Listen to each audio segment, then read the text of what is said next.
I get invited over to Bryn Mawr College, which is very near Eastern where I teach. This is a very sophisticated women's university, full of feminists, and they are really bright. And they asked me to come over one day and to defend traditional marriage. And I did it, and after it was over, there was a debate. They came on like gangbusters.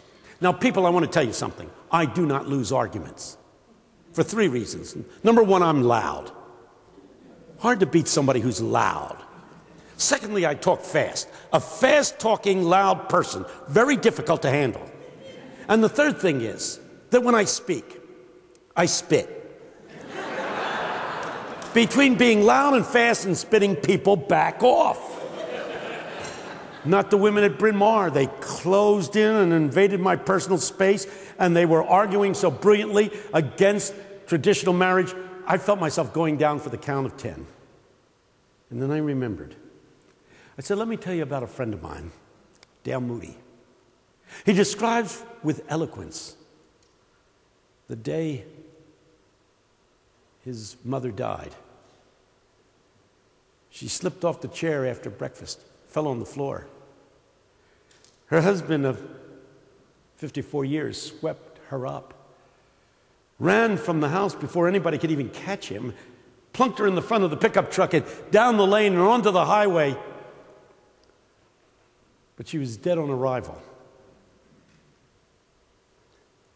The day of the funeral, they put her into the ground, and they retreated back to the homestead.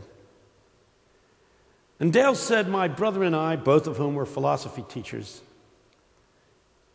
sat on the back porch with our father. And it was about 10 o'clock at night that the old man said, what do you think Mama's doing right now? What do you think she's doing right now? And these guys, as best they could in philosophical and theological terms, tried to describe life after death. And when they were finished, Dale said, as a Christian, you know, when she closed her eyes in death, she opened them a moment later, and the first thing she saw was the face of Jesus.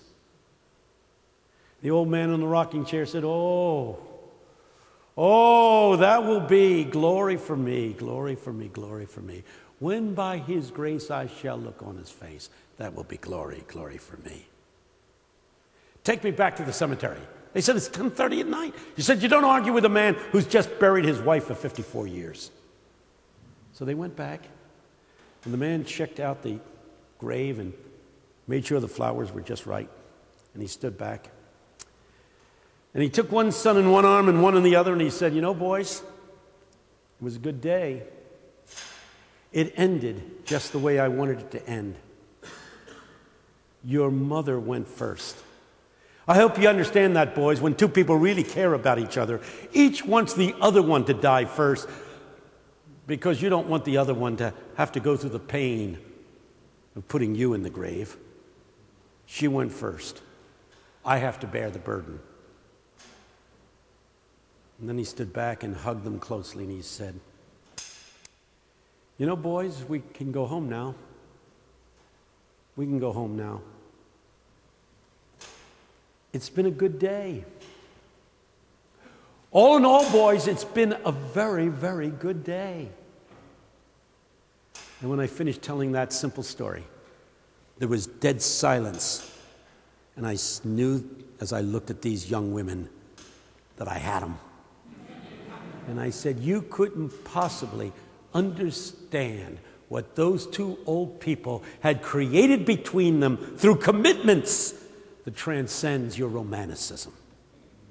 We've got to raise up a generation of people with families that are committed to the maintenance of their families, and young people who are committed in their relationships to their partners. We've got to develop commitment there. We've got to commit in vocations, and we've got to make people committed to vocations.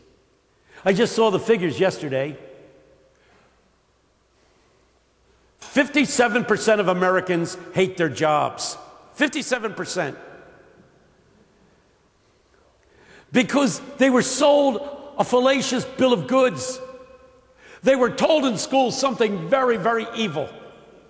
Parents said the same thing.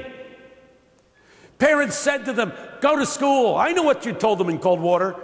Go to school and get a good education. And if they asked why, I know what you told them. You told them, if you get a good education, you'll get a good... Ah, there you go. And if you get a good job, you'll make a lot of... And if you have a lot of money, you'll be able to buy a lot of stuff.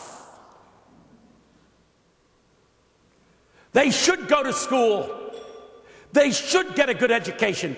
But the purpose of a good education is to enable the individual to serve others in the name of God, not to climb the ladder of social success and become rich.